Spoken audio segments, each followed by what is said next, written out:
태몽을 너무 많이 의지하고 믿지는 마셨으면 좋겠습니다.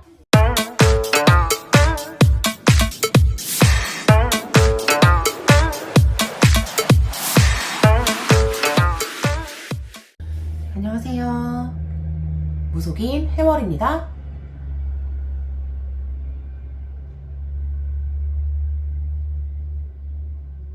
태몽이 꼭 필요한가? 그리고 태몽이 없으면 안 좋은 건가요? 라는 질문을 받고는 하는데, 그래서 오늘은 태몽에 대한 오해부터 차분하게 정리해 보도록 하겠습니다.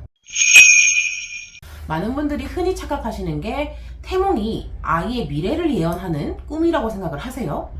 하지만 태몽은 아이의 기운이 세상에 나오기 전에 주변에서 먼저 스치는 신호라고 보시는 게 더 맞습니다. 그래서 태몽이 꼭 정확해야 될 필요도 없고요. 꼭 있어야 하는 조건도 아닙니다. 태몽의 역할은 딱 하나예요. 아이가 들어오는 걸 알려주는 역할. 그래서 부모에게 아이가 들어올 거니까 마음의 준비를 해라. 그리고 가족에게는 인연이 왔으니까 알고 있으세요 라고 아이의 성향을 아주 희미하게 보여주는 정도라고 생각하시면 좋겠습니다. 저 역시 그렇지만 간혹 태몽이 없는 분들도 있어요. 근데 사실 태몽이 없는 경우는 정말 단순한 경우가 많아요.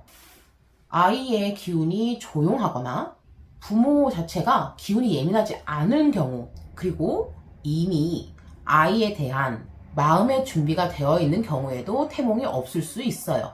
그러니까 태몽이 없다고 걱정하실 필요도 없고요.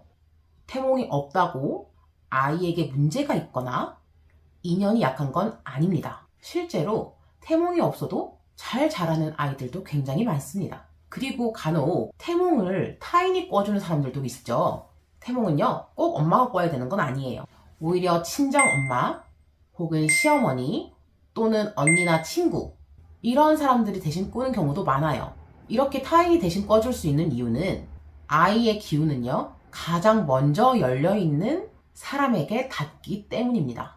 임신하신 당사자는 이미 몸과 마음이 바빠서 이 기운을 느낄 수 없는 경우가 많기 때문에 조금 심적으로 여유가 있는 분들에게 먼저 닿을 수 있다는 겁니다. 그리고 많이들 오해하시는 게 태몽으로 아이의 성별을 구분할 수 있다. 그래서 뭐 용꿈, 호랑이꿈 혹은 과일꿈으로 성별을 이렇게 분류를 하시던데, 사실 태몽은 성별을 가리기보다는 이 아이의 기질을 더 많이 보여주는 꿈이기도 해요. 그래서 내가 남아를 상징하는 태몽을 꿨음에도 불구하고 딸이 나오는 경우도 있고, 혹은 딸을 상징하는 꿈을 꿨는데 아들이 나오는 경우도 있어요. 그래서 성별이 태몽과는 크게 다를 수도 있다는 말씀을 드리고 싶었고, 간단하게 설명을 하자면 태명은 성별이 아니라 기운하는 상징이 많기 때문에 성별과는 별개로 다를 수 있다라는 점이고, 아이의 기질이 전통적 성별 이미지와는 다를 수 있기 때문에 많이들 헷갈려 하실 수도 있어요. 그리고 예로부터 태몽으로 이렇게 성별을 많이 구분하다 보니까 태몽을 성별에 너무 끼워 맞춰서 다를 수도 있다는 점 참고하시면 좋겠고요. 태몽을 너무 많이 의지하고 믿지는 마셨으면 좋겠습니다. 태몽을 미래 보듯이 믿기 시작하시면요, 오히려 부담이 돼요.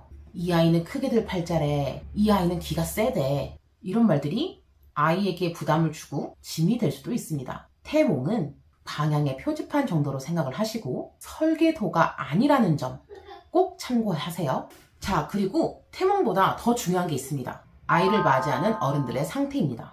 안정된 마음, 무리하지 않는 욕심, 아이를 있는 그대로 보려는 태도, 이게 어른으로서 아이를 대할 때 가장 중요한 태도라고 보셔야 하고요. 태몽이 없어도, 태몽이 달라도 아이의 인생은 그걸로 정해지는 게 아닙니다.